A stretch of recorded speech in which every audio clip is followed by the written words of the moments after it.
The Price of Love, a black wife's battle in a millionaire's world, when wealth meets heartbreak. Hey there, beautiful souls. Whether you're new here or you've been with us for a while, I want to extend the warmest of welcomes to you. Thank you for being part of this amazing journey. If you're new, I'm so glad you found us. This space is all about love, resilience, and overcoming the struggles life throws our way. If you've been with me for a while, your support means the world to me, and I couldn't do this without you. Before we dive into today's story, I want to send a heartfelt prayer to each and every one of you. May your hearts be filled with peace, your dreams with purpose, and your lives with the strength to overcome anything that comes your way. May love surround you and lead you to places of joy and fulfillment.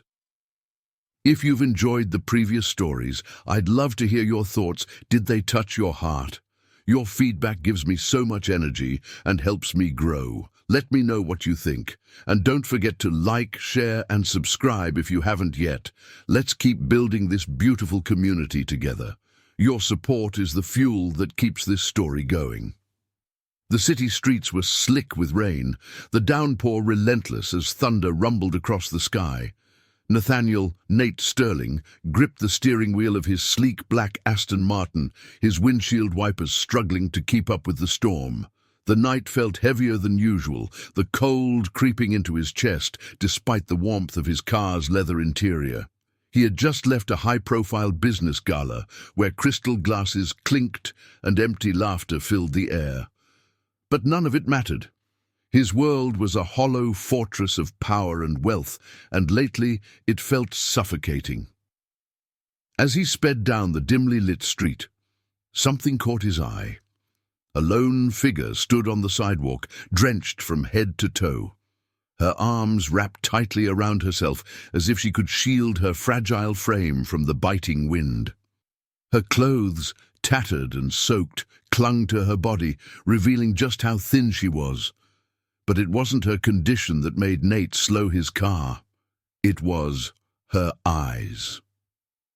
Even from a distance, they burned with a quiet defiance, a strength that refused to be broken despite her circumstances. Instinct took over. He pulled the car to a stop beside her, the sound of rain drumming against the roof like a steady heartbeat. Rolling down the window, he leaned slightly toward her. "Need a ride?" His voice was calm, measured, as if he weren't addressing a complete stranger. The woman didn't move at first. Her gaze flickered between him and the road ahead, filled with hesitation. Nate could see the wariness in her expression. Life had taught her not to trust so easily. "I won't hurt you," he assured her, pushing open the passenger door. Still, she didn't move. Lightning flashed behind her, illuminating her features for just a moment. Deep brown skin, striking cheekbones, and lips slightly parted, as if she were caught between acceptance and refusal. He noticed how her hands trembled, how her breathing was shallow. Another gust of wind lashed against her, and she finally stepped forward. With slow, cautious movements, she slid into the passenger seat. As soon as she did, the warmth of the car enveloped her, and she let out a shaky breath. Nate glanced at her, taking in the way she pressed herself against the door, keeping as much distance as possible between them. She was wary of him, of his car, of this sudden twist in her fate. "What's your name?" he asked, keeping his tone light. She hesitated, as if the question itself was foreign to her. Then she whispered, "Zara Monroe." Nate nodded, repeating her name in his head. It suited her, strong, yet laced with a quiet vulnerability. He shifted the car back into drive, the tires splashing through puddles as they moved forward. Silence filled the space between them, thick and unspoken. Zara stared straight ahead, her hands clenched in her lap. Nate could feel the weight of whatever past she carried, the secrets she didn't voice. He wanted to ask more, but something told him she wasn't ready. Instead, he turned the heater up. "You're freezing," he murmured. Zara flinched slightly, as if unfamiliar with kindness. "I'll be fine," she said, her voice barely audible over the rain. Nate stole another glance at her. What had brought her here, alone in the storm? What had she lost to end up on the streets? His world had always been one of excess, money, power, connections. But sitting next to him was a woman who had nothing, and yet she carried herself with a dignity that even the wealthiest socialites lacked. A strange emotion stirred in his chest. He had picked her up on impulse, but now he was certain. This moment would change everything. The storm raged on outside, but inside the car, two strangers sat in a silence charged with fate. Neither of them knew it yet, but this stormy night was just the beginning of something far greater than either had ever imagined. 27 February 17th, 2025. Amin Jazz Old. The city streets were slick with rain, the downpour relentless as thunder rumbled across the sky. Nathaniel Nate Sterling gripped the steering wheel of his sleek black Aston Martin, his windshield wipers struggling to keep up with the storm. The night felt heavier than usual, the cold creeping into his chest despite the warmth of his car's leather interior. He had just left a high-profile business gala where crystal glasses clinked and empty laughter filled the air. But none of it mattered. His world was a hollow fortress of power and wealth, and lately it felt suffocating. As he sped down the dimly lit street, something caught his eye. A lone figure stood on the sidewalk, drenched from head to toe, her arms wrapped tightly around herself as if she could shield her fragile frame from the biting wind. Her clothes, tattered and soaked, clung to her body, revealing just how thin she was. But it wasn't her condition that made Nate slow his car. It was her eyes. Even from a distance, they burned with a quiet defiance, a strength that refused to be broken despite her circumstances. Instinct took over. He pulled the car to a stop beside her, the sound of rain drumming against the roof like a steady heartbeat. Rolling down the window, he leaned slightly toward her. "Need a ride?" His voice was calm, measured, as if he weren't addressing a complete stranger. The woman didn't move at first. Her gaze flickered between him and the road ahead, filled with hesitation. Nate could see the wariness in her expression. Life had taught her not to trust so easily. "I won't hurt you," he assured her, pushing open the passenger door. Still, she didn't move. Lightning flashed behind her, illuminating her features for just a moment. Deep brown skin, striking cheekbones, and lips slightly parted, as if she were caught between acceptance and refusal. He noticed how her hands trembled, how her breathing was shallow. Another gust of wind lashed against her, and she finally stepped forward. With slow, cautious movements, she slid into the passenger seat. As soon as she did, the warmth of the car enveloped her, and she let out a shaky breath. Nate glanced at her, taking in the way she pressed herself against the door, keeping as much distance as possible between them. She was wary. Of him, of his car, of this sudden twist in her fate. "What's your name?" he asked, keeping his tone light. She hesitated, as if the question itself was foreign to her. Then she whispered, Zara Monroe." Nate nodded, repeating her name in his head.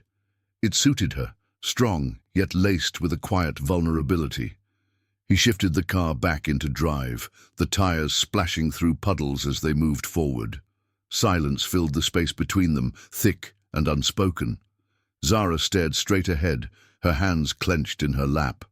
Nate could feel the weight of whatever past she carried, the secrets she didn't voice. He wanted to ask more, but something told him she wasn't ready. Instead, he turned the heater up. "You're freezing," he murmured. Zara flinched slightly, as if unfamiliar with kindness. "I'll be fine," she said, her voice barely audible over the rain. Nate stole another glance at her. What had brought her here, alone in the storm? What had she lost to end up on the streets? His world had always been one of excess, money, power, connections, but sitting next to him was a woman who had nothing, and yet she carried herself with a dignity that even the wealthiest socialites lacked. A strange emotion stirred in his chest. He had picked her up on impulse, but now he was certain this moment would change everything. The storm raged on outside, but inside the car, two strangers sat in a silence charged with fate.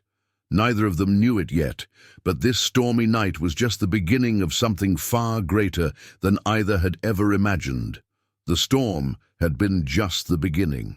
Zara Monroe had stepped into Nathaniel Sterling's car that night, drenched and weary, and in doing so, she had unknowingly stepped into a new life.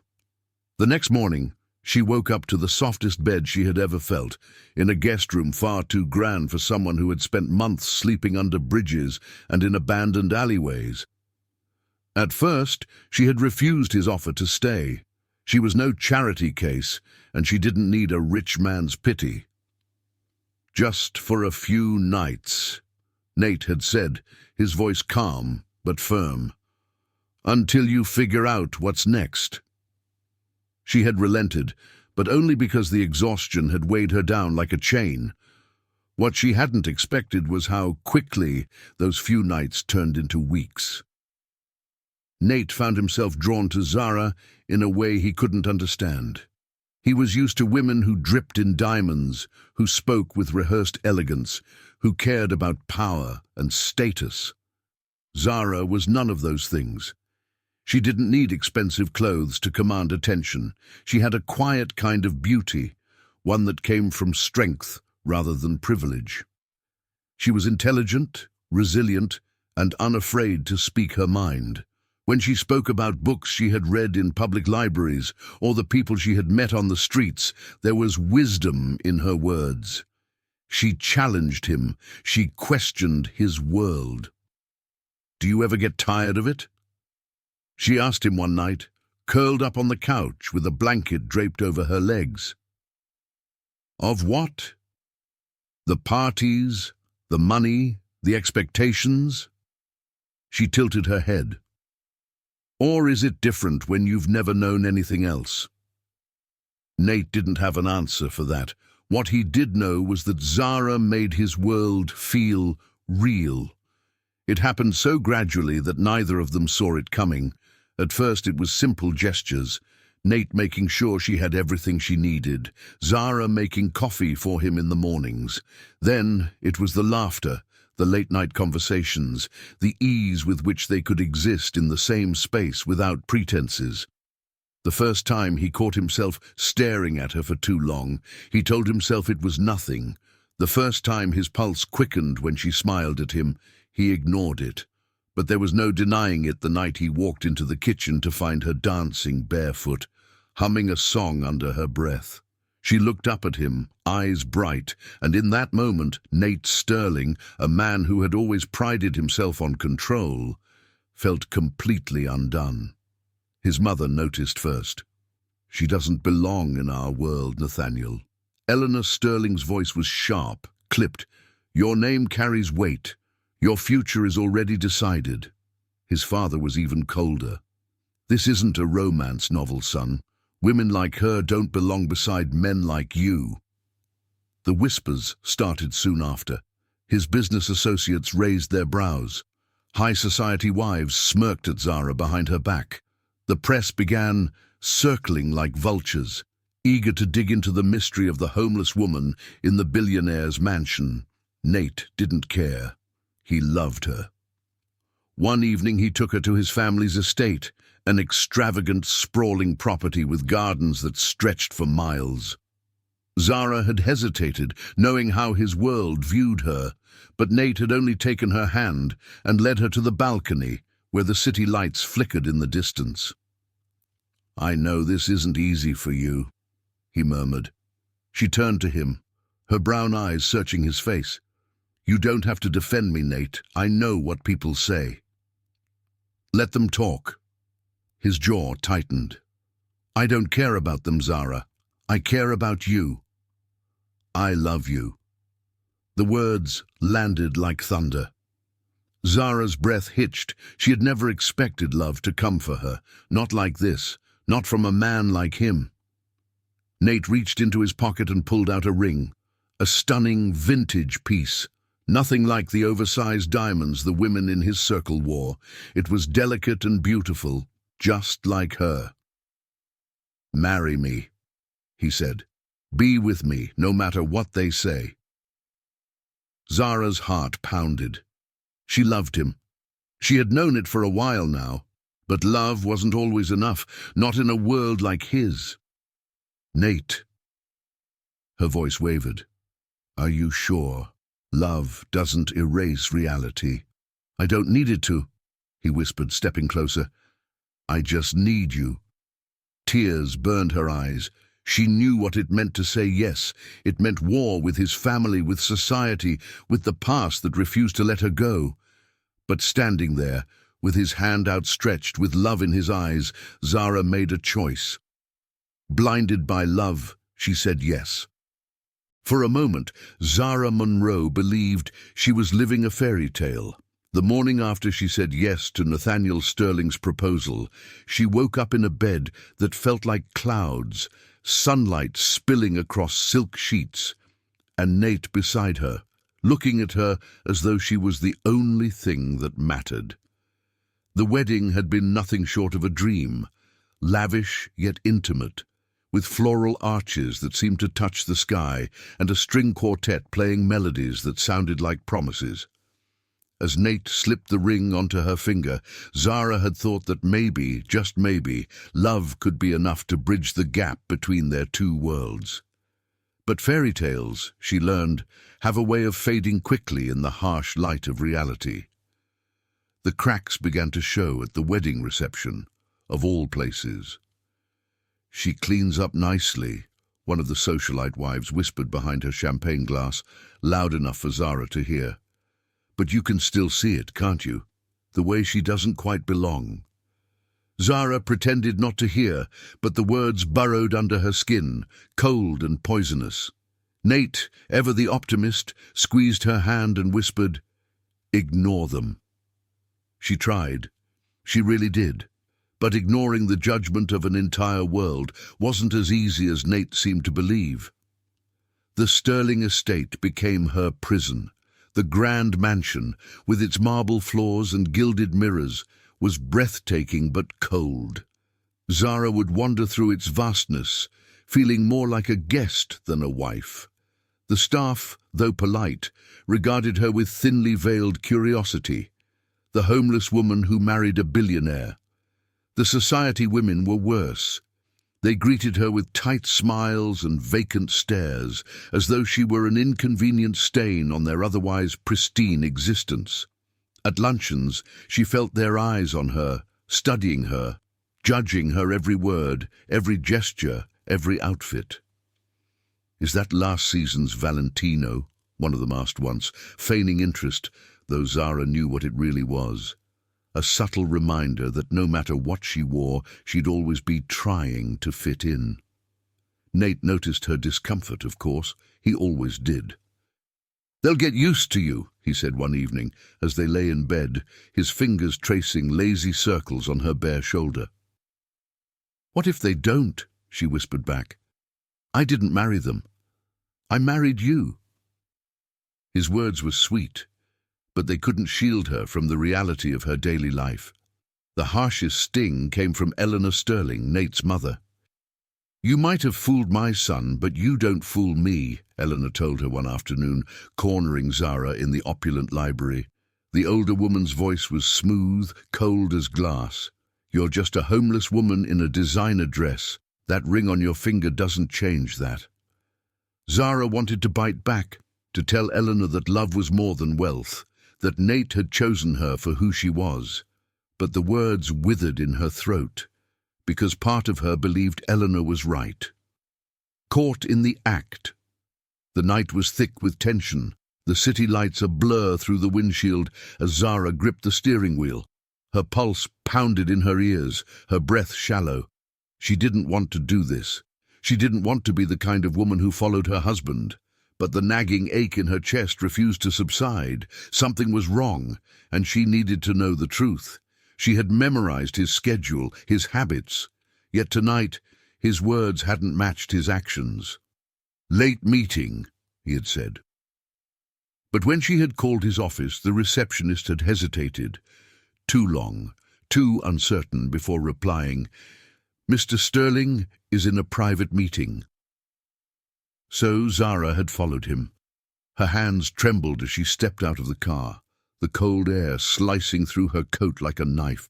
The towering glass building loomed above her, sterile and intimidating, a place where secrets thrived behind locked doors. Zara made her way up, her heels clicking against the marble floors, each step heavier than the last. When she reached Nate's penthouse office, she hesitated. The door was ajar, the soft hum of voices filtering through. A woman's voice, low, familiar, intimate. Celeste. Zara's stomach twisted, bile rising in her throat. She took a step forward, peering through the glass doors, and the world around her shattered. Celeste was in Nate's arms, her perfectly manicured fingers tracing slow, deliberate patterns along his collar. Her lips hovered dangerously close to his, her breath mingling with his, in an intimacy that left no room for doubt. And Nate, he wasn't pulling away, he wasn't resisting. Zara's heart slammed against her ribs, pain splintering through her as she gasped. The sound wasn't loud, but it was enough. Nate turned. Their eyes met through the glass. For a moment neither moved. Time stood still, trapping them in the suffocating silence of betrayal. Zara wanted to believe she had misread the moment, that he would recoil, push Celeste away, rush to explain. But he didn't. Instead, his expression remained unreadable, cold, detached, as if she were a stranger and not the woman he had vowed to love. Celeste smirked, taking a step back with slow, deliberate grace, her eyes flickering with triumph. Zara's vision blurred, her nails digging into her palms. She wanted to scream, to demand an explanation, but what was left to say? The truth was there, laid out before her in the cruelest way possible. She had loved him, she had fought for him, and he had already let her go. With one final look at the man she had given her soul to, Zara turned on her heel and walked away, her heart breaking with every step. The longer she lived in Nate's world, the more she felt like an imposter. The feeling gnawed at her, a quiet, relentless ache. At night, when Nate was asleep, Zara would sit by the window and stare out over the city, wondering if she had made a mistake. Was love enough? Could it ever be? She wanted to tell Nate how she felt, but he was always so hopeful, so certain that things would get better.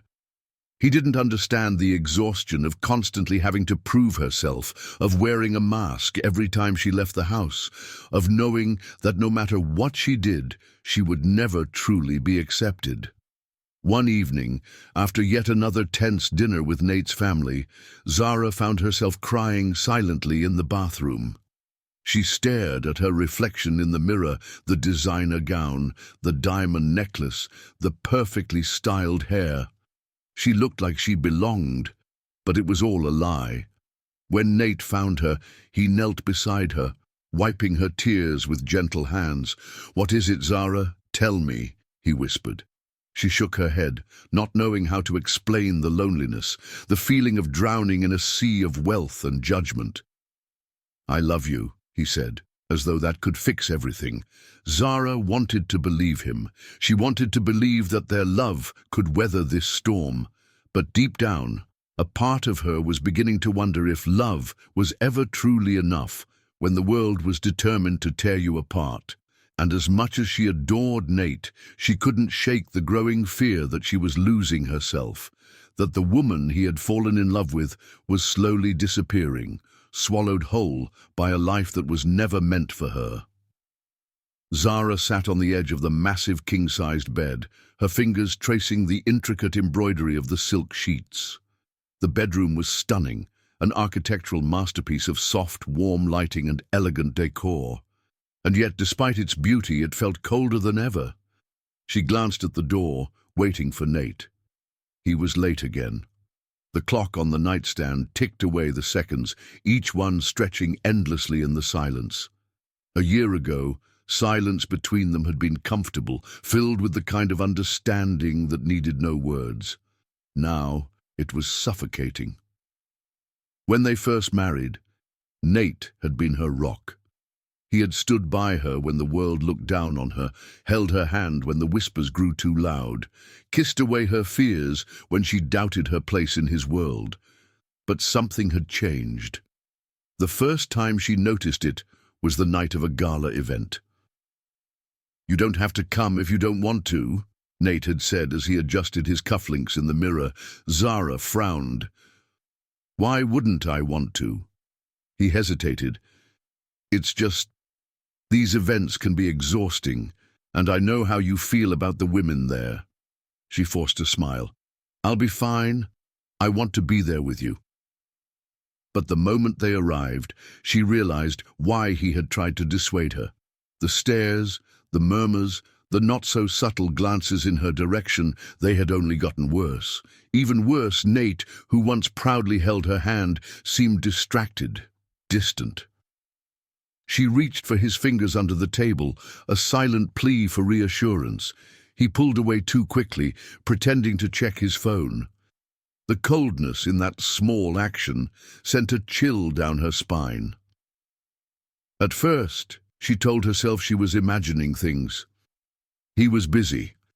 Sterling Enterprises had grown significantly, and with that came more responsibility. She tried to be understanding, but understanding didn't fill the empty side of the bed at night.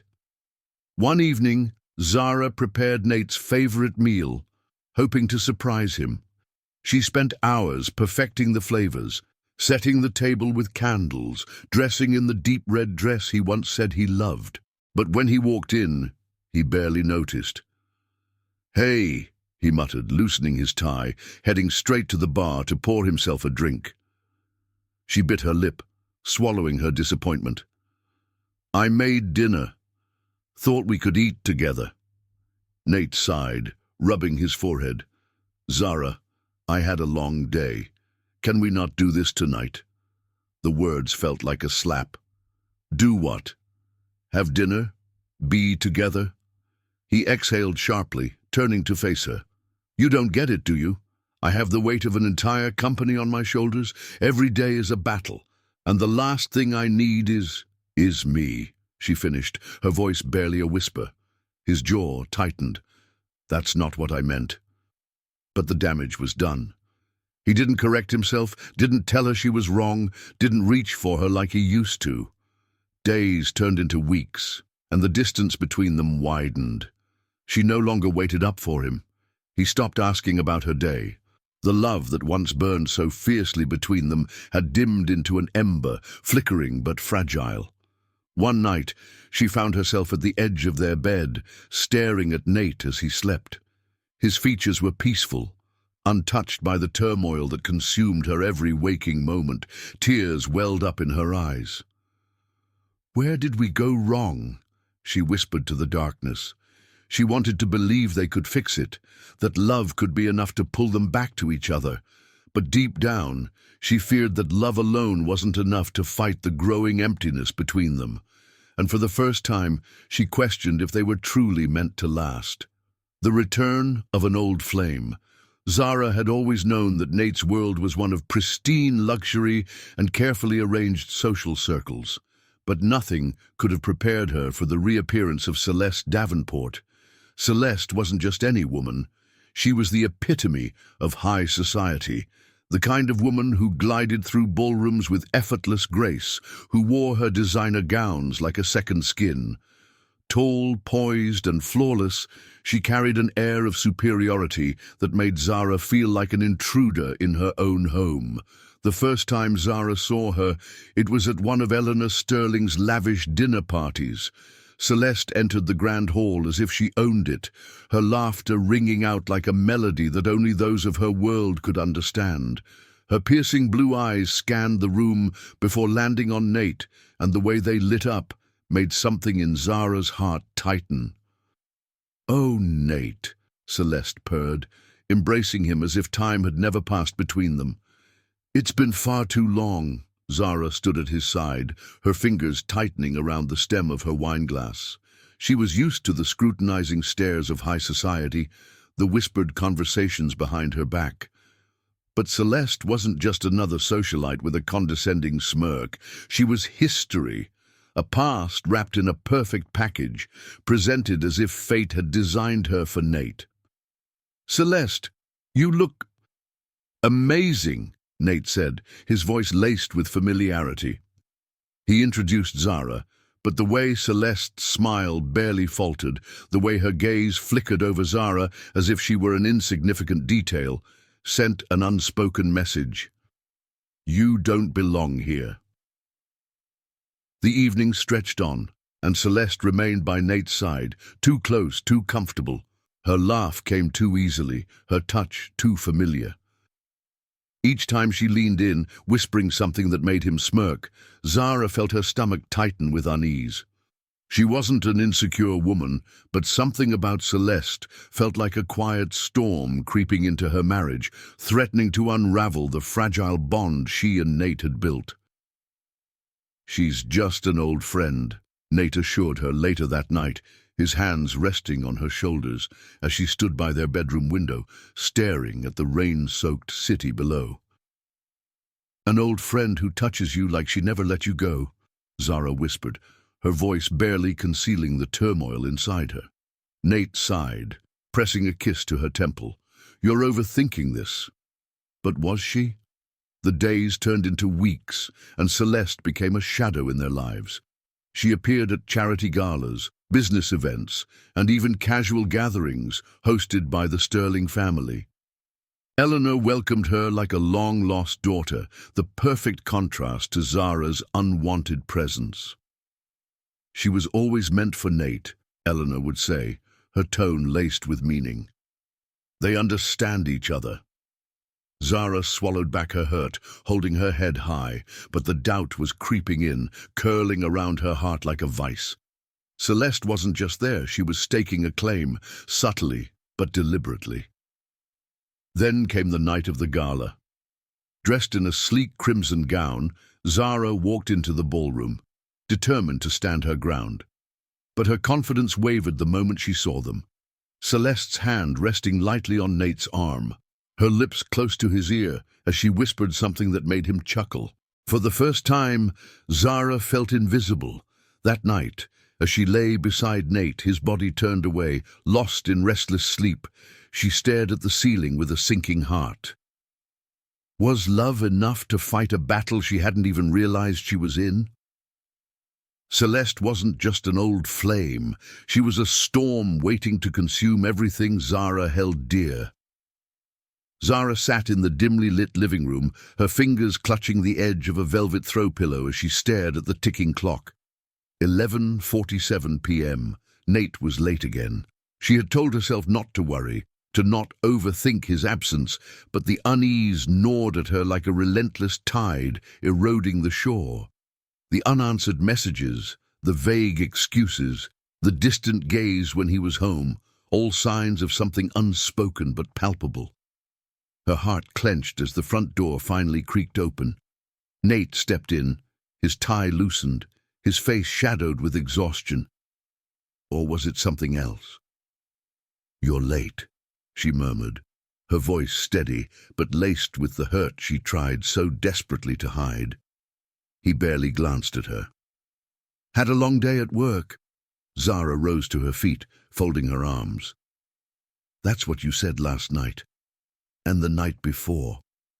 Nate sighed, rubbing his temple as if this conversation was another burden on his already weighted shoulders. "Zara, not this again." Her jaw tightened. "Then tell me the truth, Nate. Why the sudden late nights? Why do you step out of the room to take calls? Why does your phone never stop buzzing?" His gaze flickered, just for a moment, but it was enough. Enough to make her breath hitch, enough to confirm what her heart had dreaded for weeks. "You're being paranoid," he said, running a hand through his hair, frustration laced in his voice. Don't ruin this marriage over insecurities. Insecurities. The word sliced through her like a blade. She had fought battles her whole life, against judgment, against society, against the whispers that told her she would never fit in. But this was different. This was Nate. The man who had once looked at her as if she were his entire world, now staring at her like she was nothing more than a nuisance. Zara swallowed the lump in her throat. I know what I feel, Nate, and I feel you slipping away. He exhaled sharply, turning away as if he couldn't bear to meet her gaze. I just need space, Zara. Space. Another word that tasted like an ending. She watched him walk past her, his cologne lingering in the air, but his presence already a ghost of what it used to be.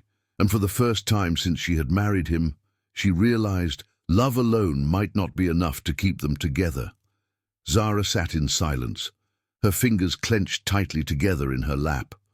Across from her, Nate stood by the floor-to-ceiling windows of their lavish penthouse, his posture rigid, his eyes fixed on the city skyline. The air between them was thick, suffocating. He finally turned, his expression unreadable. But when he spoke, his words shattered her world. I never should have married you, he said, his voice cold, distant. Zara felt the ground shift beneath her, her breath catching in her throat. What? She whispered, barely able to form the word. Nate ran a hand through his hair, exhaling sharply. You were an escape, Zara, a fantasy, but you don't belong in my world. Each syllable was a blade slicing through her heart. She searched his face, desperate for a flicker of regret, a hint of hesitation, but there was none. She had braced herself for betrayal, had known deep down that something between them had cracked, but she had never imagined he would be so cruel. You don't mean that, she said, her voice trembling. But he did. He walked to the desk, picked up a thick envelope and placed it in front of her. Divorce papers, he said simply. It's for the best. Her hands remained motionless in her lap. The papers sat between them, a silent finality to everything they had once shared. Zara lifted her eyes to him, her vision blurred with unshed tears. You're really doing this? She asked, her voice barely above a whisper. The woman behind the counter looks her over, her gaze sharp but kind. Zara explains that she's been through a rough time, and though she doesn't have much experience, she's willing to work hard. The woman hesitates for a moment before nodding. We're short-staffed. You can start today if you're ready, she says with a faint smile. Zara doesn't hesitate. She agrees immediately, thankful for this small chance. As the woman hands her an apron, Zara feels a small spark of hope flicker within her. It's not much, but it's a start. She can't go back to the life she had with Nate, but she doesn't need him to rebuild. She has her own strength, and that is more than enough. The first few days are difficult. Zara wakes up early and stays late, learning the ropes of the cafe. The work is hard, the hours long, but it gives her a sense of purpose she hasn't felt in weeks. Every coffee cup she fills, every dish she clears, feels like a step away from the pain and the betrayal. It's not glamorous, but it's honest, and that's all she needs right now. The people who come into the cafe are kind, but Zara is still wary of their pity. She doesn't want anyone to see her as broken or fragile. She's not. She's not the woman who had everything only to lose it all. She's the woman who has nothing left but a fire burning inside her that won't go out. The cafe owner, a woman named Maria, notices this strength in Zara. She sees past the sadness in her eyes and admires the resilience in her spirit. Maria becomes more than just a boss. She becomes a mentor, teaching Zara the ins and outs of running a business, even if it's just a small cafe. Zara listens, absorbs every bit of knowledge like a sponge. She's determined to rise again, to show Nate that she doesn't need his money or his world to be successful. She needs herself, and that's enough. The nights are the hardest. When the cafe closes, Zara walks home alone, the city streets now a quiet companion to her thoughts. She lies awake in the small room she rents, thinking about the life she had, the life she thought she would have, and the man who betrayed her. But she doesn't let herself get lost in the past. She lets it hurt, and then she lets it go. As the weeks pass, Zara starts to feel the fog of heartbreak lift just a little. The weight on her chest lightens as she grows stronger, more confident. She still has bad days, days when the memories of Nate's touch or the sound of his voice threaten to overwhelm her. But they don't define her anymore. She defines herself. One day, as she's wiping down a table after the lunch rush, a regular customer, an older man who always sits by the window, smiles at her. "You've got something about you, young lady," he says, his eyes twinkling. "I can see it. You'll make something of yourself, you know that?" Zara feels a lump form in her throat. For the first time in a long while, she believes him. She can make something of herself. And it won't be because of Nate or his money. It will be because of her. She will rise again. The path ahead is still unclear, but Zara knows one thing for certain: this is only the beginning. She may have lost everything, but in doing so, she found herself. And that is more powerful than anything Nate could ever give her. The cafe has become Zara's sanctuary, a place where she can escape from the turmoil that still lingers in her heart. Each day, she immerses herself in the rhythm of the place, the hiss of the espresso machine, the soft chatter of customers, the clinking of plates being cleared. The smell of coffee has started to comfort her, like a reminder that life continues to move forward, even after the storm. But there's still a part of her that feels lost, as if she's floating just beneath the surface, trying to stay afloat, without a clear sense of where she's headed. That is, until he walks in. Damien Cross doesn't look like much when he first enters. He's wearing a weathered leather jacket, his hair a bit tousled, his eyes dark with a hint of something deeper, something troubled. He carries a guitar case slung over his shoulder, as though it's the only thing that matters to him in this world. But what stands out most is the energy he exudes, a quiet intensity, a man who carries his own burdens, but never lets them consume him. There's something about him that pulls Zara in, like a magnet she can't resist. She first notices him when he sits at a corner table by the window, pulling out his guitar with a practiced ease. He's not here to order coffee or a pastry. He's here to find peace in the melodies that only he can create. Zara doesn't interrupt him, but she can't help but watch as his fingers dance over the strings, the soft sound of his music weaving through the cafe, filling the space with a raw, unpolished beauty. For the first time in weeks, Zara feels a flicker of something she thought she had lost: hope. The music stirs something inside her, a sense of connection, as if the melody understands her pain. When Damien catches her watching him, he doesn't smile or make a fuss. He simply gives her a nod of acknowledgement, as though he understands her unspoken thoughts. Over the next few days, Damien becomes a regular. He always sits in the same corner, guitar in hand, lost in his music. Zara starts to notice more about him, his quiet demeanor, the way he listens intently to the world around him. He's not like the others who come and go, filling the space with empty chatter. Damien seems to live in the moment, as though he's searching for something deeper. She's drawn to him, but not in the way she had once been drawn to Nate. This is different. This is a connection without pretense, without the weight of expectations. One afternoon, after the lunch rush, Damien approaches the counter where Zara is wiping down the surface. She looks up, surprised to see him standing there, his guitar resting gently at his side. His eyes are warm, but there's a hint of uncertainty in his expression. "You're always so focused," he says, his voice soft but genuine. "I admire that." Zara chuckles, wiping her hands on her apron. "It's the only way to survive," she replies, a little too quickly, before her smile fades. It's been a long time since she's allowed anyone to see the cracks in her armor.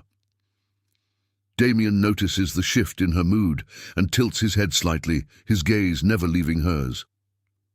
"You're stronger than you give yourself credit for," he says, his voice low but filled with an unspoken understanding. Zara hesitates for a moment, unsure of how to respond. She's been through so much, and she doesn't want to burden him with her pain. But something about Damien's presence makes her want to open up, to share the weight that has been pressing down on her for so long. She takes a deep breath and finally says, "I've been through a lot, but I'm getting by. I'm just trying to figure things out." Damien gives her a small, knowing smile. "I get that. We all are in some way." His words are simple, but they resonate deeply with Zara. For the first time in a long while, she feels like someone truly sees her, not as a project to be fixed, not as someone broken, but as an equal, as someone worthy of love, of understanding, of respect. As the weeks pass, Zara and Damien begin to spend more time together. After her shifts, they walk through the city streets, talking about life, love, and the pain that both have experienced. Zara listens intently to Damien's stories, how he grew up in a broken home, how music became his escape, how he struggled to make a name for himself in a world that constantly rejects him. She's amazed at how easily he opens up to her, how he never judges her for her own scars. For the first time since Nate, Zara feels seen, not in the way she was once admired for her beauty or her status, but as a whole person, someone who has suffered but has also fought to stay strong. Damien doesn't pity her, and he doesn't try to fix her. He simply listens, as if her story matters as much as his own. One evening, as they sit on a park bench, the sun setting behind them, Damien plays a song he wrote. It's not polished, not perfect, but it's raw, an honest expression of everything he's been through, everything he feels. Zara closes her eyes as the music washes over her, each note a reflection of her own heartache. When the song ends, she opens her eyes and meets Damien's gaze. "That was beautiful," she says, her voice barely above a whisper. Damien shrugs, a small smile playing at the corners of his lips. "It's not about perfection," he says. "It's about truth."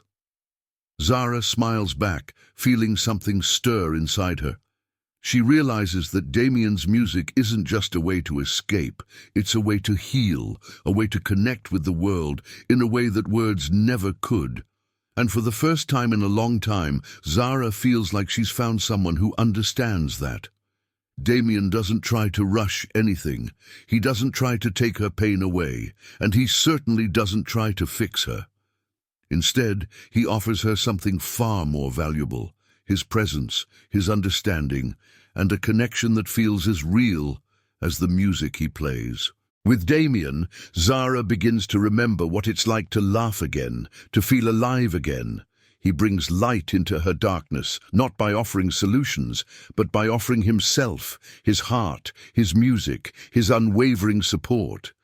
She starts to see that maybe, just maybe, there's a kind of love that isn't about rescue or saving each other. It's about walking side by side, sharing the weight of the world, and finding joy in the simplest of moments. With Damien, Zara begins to believe that she can find happiness again, not because she's been fixed, but because she's allowed herself to heal. The road from despair to hope is never easy, but for Zara, it's a journey she begins to embrace with every passing day. The cafe, once her place of refuge, becomes her first stepping stone into something greater. Every morning, she puts on her apron and breathes in the smells of freshly brewed coffee and warm pastries. But it's the time spent in the kitchen that truly ignites her spirit. Cooking has always been her solace, her escape, her way of expressing love without words. And now, with no man to define her, no wealth to rely on, it's her passion for food that becomes her voice, her power. Zara starts to experiment, turning her humble beginnings into something extraordinary. She prepares meals not just for the cafe, but for herself. Creative, flavorful dishes that bring joy to anyone who tastes them. With each new recipe she develops, her confidence grows. She starts to share her food with people outside the cafe, friends and customers who have become loyal supporters. She begins to see the world not as a place of pain, but as an open field, ready for her to plant seeds of success. It's Damien who first encourages her to take it further, to stop doubting herself. He's seen the magic in her cooking from the beginning, the way she pours her heart into each dish. One evening, as they sit in the quiet of her small apartment, Damien leans forward, his eyes sparkling with an idea. "You've got something special, Zara," he says softly, his fingers tracing the rim of his coffee cup. "You should share it with the world." Zara shakes her head, a hesitant smile on her lips. "I don't know. I'm not like those fancy chefs. I don't have the training or the money for something big." Damien's smile widens, his eyes never leaving hers. "That's the beauty of it. You don't need anything but your heart and your talent. If you believe in yourself, others will too. The seed is planted." Over the next few weeks, Zara begins planning her catering business. She starts small, offering private events and personal catering to friends and clients who have heard about her cooking. Her name starts to circulate, whispered in the circles of those who crave something different, something genuine.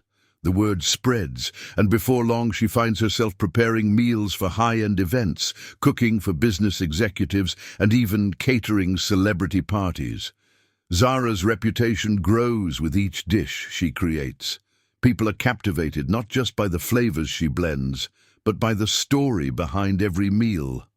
Her food is a reflection of her own journey, resilience, strength, and an unyielding desire to rise from the ashes of her past. Each plate she serves tells a story of survival, of overcoming, of becoming something more than what the world expected her to be. As the catering business flourishes, Damien continues to stand by her side. He's her rock, her confidant, and her biggest supporter. Late nights are spent brainstorming, creating menus, discussing the future of Zara's table. He watches her work tirelessly, and every time she accomplishes something new, he's there to celebrate her success, reminding her that she's capable of achieving even more. And then, one evening, when the catering business has reached new heights, and Zara feels the pulse of something much larger than herself, Damien takes her out to dinner. They sit at a small table in a cozy restaurant, a place that feels warm and inviting. Damien leans forward, his voice filled with conviction. "Zara," he says, his eyes locking with hers, "it's time for the next step. You've built something incredible with your catering, but you're more than that. You deserve your own place, a restaurant, a place where you can truly show the world what you're capable of." Zara laughs nervously, unsure if she's ready for something so big. "A restaurant? That's a huge step. Do I really have what it takes?" Damien reaches across the table, taking her hand in his touch steady and reassuring. "You already have what it takes. You've proven that. Now it's just a matter of stepping into your future, and I'll be right here with you every step of the way." The idea takes root, and soon after, Zara begins looking for the perfect location. It isn't easy. There are setbacks, financial hurdles, and moments when doubt creeps in. But with each challenge, Zara's resolve grows stronger. She knows this is her moment. She refuses to let her past define her. No longer the woman abandoned by Nate, she has become something much greater, a woman who commands respect, who is driven by her own dreams, and who refuses to be held back by anyone's expectations. Months of hard work, planning, and sacrifice culminate in the grand opening of Zara's table. The restaurant is everything Zara has dreamed of, warm, welcoming, and filled with the delicious aromas of her signature dishes. The opening night is a resounding success. Guests pour in from all over, eager to experience the magic of Zara's cooking. The lines are long, the excitement palpable, and Zara feels a surge of pride as she walks through the bustling restaurant, greeting guests and overseeing the flow of the evening. The energy is electric, and for the first time in what feels like forever, Zara feels like she's truly home. This is her place, her creation. She has poured everything into it, her heart, her soul, her pain, and her triumphs. Every dish that leaves the kitchen tells the story of a woman who has refused to give up, who has fought through the darkness and emerged stronger than ever. Damien is there, as always, his proud smile never leaving his face as he watches her in her element. He's not just her partner in love, he's her partner in life, her unwavering support through every obstacle. And as Zara looks around at the restaurant, filled with laughter, clinking glasses and satisfied customers, she knows this is just the beginning. Zara's table isn't just a restaurant. It's a symbol of everything she's overcome, everything she's become. She is no longer the woman Nate abandoned. She is a force, a phoenix, who has risen from the ashes of betrayal and emerged unstoppable. As the night draws to a close, Zara stands at the door, watching the last guests leave, her heart full of gratitude. She has found her place in the world, and she knows that nothing can take this away from her. Her journey has just begun. Nate's once impeccable world begins to unravel slowly, at first a crack here, a break there. But soon the entire foundation crumbles beneath him. The first signs are subtle: a missed call from an investor, a delayed meeting with his board of directors, whispers in the corridors of his empire that he can't quite reach. He tries to brush it off, convincing himself it's just a temporary glitch, but deep down, the unease gnaws at him. Something isn't right. The source of the tremors is none other than Celeste, the woman he believed was his salvation, the one he thought would fix the broken parts of him that Zara had exposed. He had betrayed the woman who loved him, Zara, believing that Celeste's polished exterior and high society connections would bring him peace and status in ways Zara never could. But Celeste wasn't the woman he had imagined. She was a spider weaving a web of lies, carefully concealing her true intentions. It begins with the whispers in the elite circles, the ones Nate thought he could control. Celeste has been seen with his biggest rival, Richard Donovan, a man who has been watching Nate's every move, waiting for a weakness to exploit. At first, Nate dismisses it. Celeste reassures him that it's nothing, just business, just old friends catching up. But the tension in her eyes, the way she avoids his gaze, tells him something different. She's slipping away from him. And it's not just her attention that's wandering, it's his wealth, his power, and his reputation. Then it happens, the call he never expected. Richard Donovan's company launches a hostile takeover, wiping out Nate's investments, draining his accounts, and leaving him with nothing but a handful of empty promises and broken deals. Nate watches in horror as his empire collapses, each business venture, each high-profile acquisition, each promise of prosperity. Gone, swallowed up by the ruthless man who now owns everything Nate built. His life, once defined by the polished walls of his penthouse and the endless parties, now seems like a distant memory. Celeste has betrayed him in the worst way possible. She's not just his lover, she's also been quietly siphoning money from his accounts, laundering it through offshore accounts with the help of Donovan's company. She'd sold him out long ago, promising Nate everything, while secretly plotting with the man who would steal it all from him. He had sacrificed Zara for this, his ambition, his need to be admired by the elite, and now it's all crumbling to dust. Nate confronts her, his heart a storm of confusion, rage, and betrayal. She stands there cool as ever, her eyes filled with nothing but indifference. There's no apology, no regret in her gaze. She watches him with a calmness that cuts deeper than any insult she could have hurled.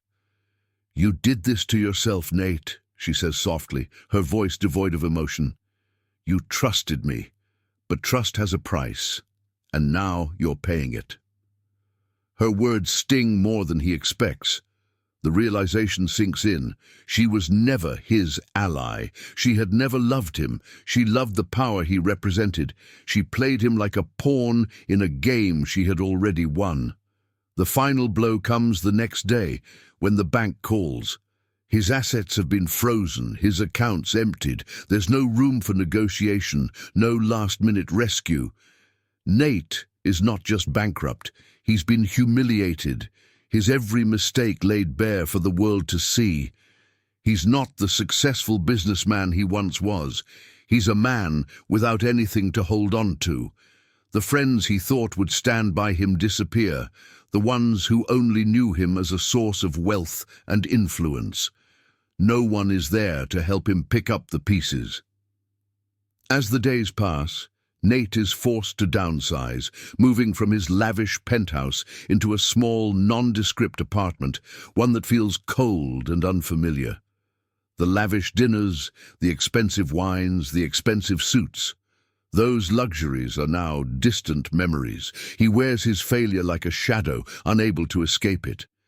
He spends sleepless nights staring out of his apartment window, watching the lights of the city he once ruled, now a distant reminder of everything he lost. Celeste's betrayal has shattered him, but it is also a reminder of the choices he made, choosing power over love, choosing the illusion of perfection over the real, raw, messy truth of a relationship. In his quest to be seen as the man who had it all, he lost everything that truly mattered. News of his downfall spreads quickly. Investors and business partners abandon him. Newspapers mock his once untouchable empire, and his family, who had always seen him as their golden child, look at him now with pity and shame. He was supposed to be the success story, the one who defied all odds. Instead, he is the cautionary tale, the man who had it all and lost it in the blink of an eye. For the first time in his life, Nate understands what it means to be completely alone. The wealth he once relied on, the power he once wielded, those things no longer matter. He has been humbled by the very thing he thought he could control. The game he played with Celeste has cost him everything, his fortune, his pride, and his happiness. And in the midst of his ruin, it dawns on him. Zara was never just an escape, a fantasy. She was everything he needed, her warmth, her authenticity, her heart. The woman he had discarded for the illusion of something better. But now, in the wake of his failure, it's too late. The woman who loved him unconditionally, who saw him for who he truly was, has long since walked away. And he's left with nothing, no empire, no love, no respect. Just the stark reality of his choices, the echo of his regrets, and the crushing knowledge that he's lost the one thing he can never get back, Zara. The night air is cold, biting at Nate's skin, but he doesn't feel it. His mind is consumed by the overwhelming weight of his failures. The empire that once defined him now crumbled to dust. The riches he thought would give him everything now slipping through his fingers like sand. His heart aches, not just from the loss of his wealth, but from the loss of her, the one person he truly loved. Zara, he had destroyed her. The woman who had once trusted him, who had believed in him, now gone from his life forever. The memory of her soft eyes, the warmth of her love, haunts him at every turn. He had pushed her away. He had chosen his empire over her, and now the consequences of his actions are clear. Without thinking, he wanders the streets, trying to escape the weight of it all, but it's impossible. The guilt claws at his insides, every step a reminder of the choices he made. Eventually, he finds himself outside a high-end restaurant, its glowing lights inviting him in, almost as if it were a sign, a distraction, a place to forget for just a moment. He steps inside, hoping for a brief escape from the reality of his crumbled life. But the moment he crosses the threshold, he freezes. The noise of the restaurant fades into the background. His eyes land on her and his heart stops. Zara. She stands behind the hostess station, dressed in a sleek black dress that hugs her frame perfectly. Her hair, once disheveled and worn from the weight of their past, now flows with elegance and strength. Her posture is confident, her presence undeniable. She's transformed, not just physically, but emotionally. The woman he had abandoned is no longer a shadow of the past. She stands before him, radiant, powerful, a beacon of success. And then it hits him. Sitting next to her at a table, smiling at her with the kind of tenderness that makes his chest tighten, is Damien Cross, the man who had been there for her when Nate wasn't, the man who saw her as an equal, who valued her when he couldn't. The air around Nate seems to still as his eyes flicker between Zara and Damien. His world crashes down around him. This is the woman he once thought he could control, the woman he took for granted. But here she is, flourishing without him, with someone who gives her what she deserves. The thought is unbearable. Zara looks up, sensing the weight of his gaze. Her eyes meet his, and for a split second, Nate's heart aches with a love he thought he had buried. But there's no warmth in her gaze. There's no softness. There's only the cold, indifferent gaze of someone who has long moved on from the hurt he caused. Zara. His voice shakes. The words are shaky, fragile, as though they're not enough to make up for everything he's done. His mind races, his chest tight with emotion. I made a mistake. I was wrong. I never should have treated you like that. Zara cuts him off with a look. She doesn't need to say anything more. Her eyes speak louder than any words ever could. She has no anger. There's no bitterness, just a quiet final indifference. You did, she says softly, her voice even, measured. The words land like a blow. They aren't filled with hatred. They aren't filled with any emotion other than the painful truth. And it cost you everything. Nate feels the full weight of her words hit him, the weight of everything he lost. His wealth, his empire, and most importantly, her. He watches her now, sitting across from Damien, her smile genuine, her eyes warm as she laughs at something Damien says. It's the kind of love that Nate had once had, but destroyed with his arrogance and pride. Damien, with his kind eyes and steady love, is everything Nate was too blind to be. The realization crashes down on him. He lost Zara, not just because of his wealth or status, but because he never truly understood her. He never truly saw her. Nate's throat tightens, and for a moment he considers apologizing again, throwing himself at her feet, begging her to forgive him. But he knows it's too late. Zara has already found her place in the world, and it's not with him. Damien stands up, his eyes meeting Nate's with a quiet strength. "Good to see you, Nate," Damien says, his voice calm but firm, as if acknowledging that he is the one who now holds the place Nate once occupied in Zara's life.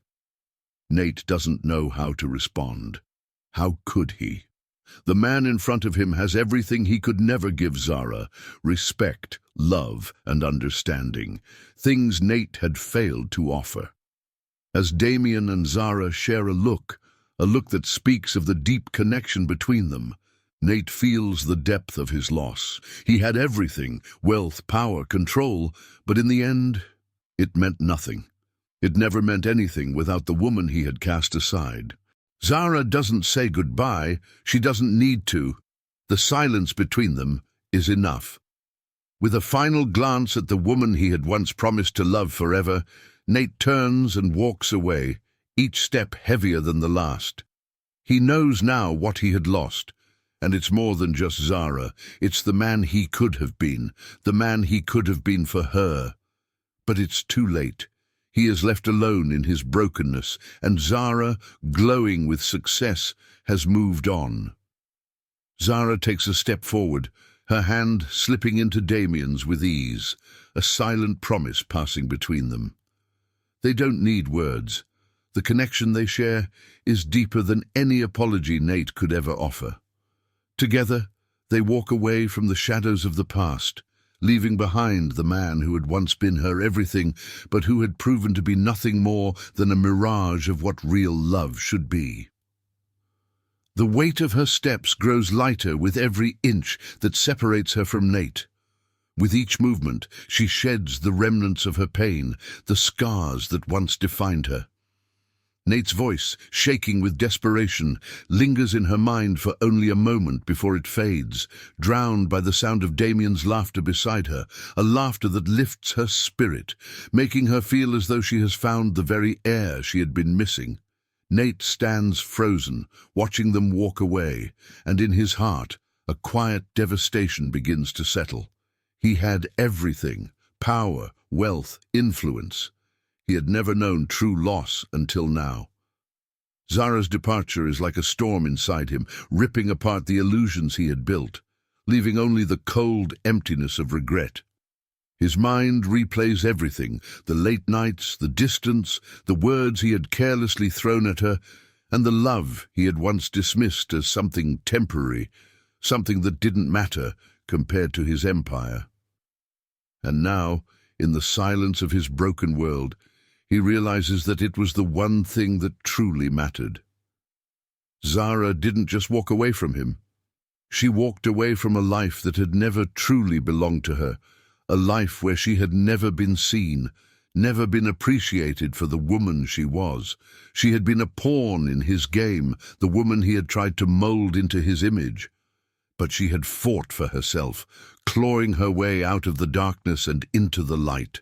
With Damien by her side, Zara had become something more than she ever imagined: whole, independent, powerful. Zara had once believed she was nothing, but in walking away from Nate, she discovered the truth. She wasn't nothing. She was everything. She was a woman who had suffered, who had endured, and who had survived, and now she was thriving.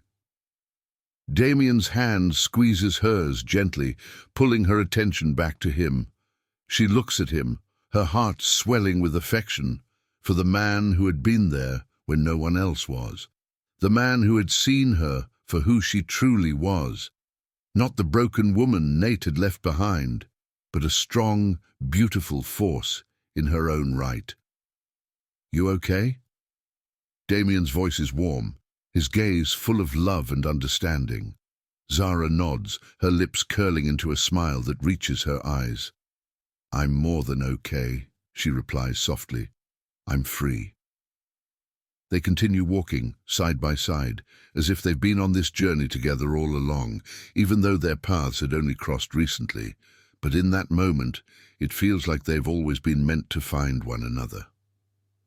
As they exit the restaurant and step into the cool night air, Zara takes a deep breath. The weight of the past is no longer on her shoulders. She is no longer the woman who lived in fear of rejection, who once wondered if she was enough. Now she knows her worth. She has nothing to prove, because she has already proven it to herself, to Damien, and to the world. Nate's life, in stark contrast, is unraveling in the distance. She doesn't look back to see the regret etched across his face. She doesn't need to. She has let go of the past, leaving it behind with every step. In her heart, there is no room for bitterness, only peace. She had found herself in the wreckage of her past, built a life that was hers alone to claim. She had learned that survival isn't just about enduring, it's about thriving, about embracing the strength that comes from within. She had loved Nate once, with all her heart, but love wasn't enough when it was one-sided. It wasn't enough when it was built on lies and control. In the end, Zara had found true love, not with Nate, but with herself and with Damien, a man who loved her for everything she was. He didn't try to change her. He didn't try to fix her. He accepted her, flaws and all, and saw the strength that she had never even realized was there. As they reach Damien's car, Zara opens the door and slides into the passenger seat. She looks over at him, her heart full of a joy she hadn't felt in so long. "We're going to be okay, aren't we?" she asks, her voice filled with quiet certainty. Damien smiles, his eyes sparkling with affection. "Better than okay. he replies. We're going to make it together. Zara leans back in her seat, the weight of the past lifting further from her shoulders. With Damien by her side, she knows that nothing can break her. She is no longer the woman Nate discarded. She is the woman who has fought for her place in the world. She is unstoppable. And as the car pulls away from the restaurant, her gaze fixed ahead, Zara realizes that in the end, she hadn't just survived, she had won.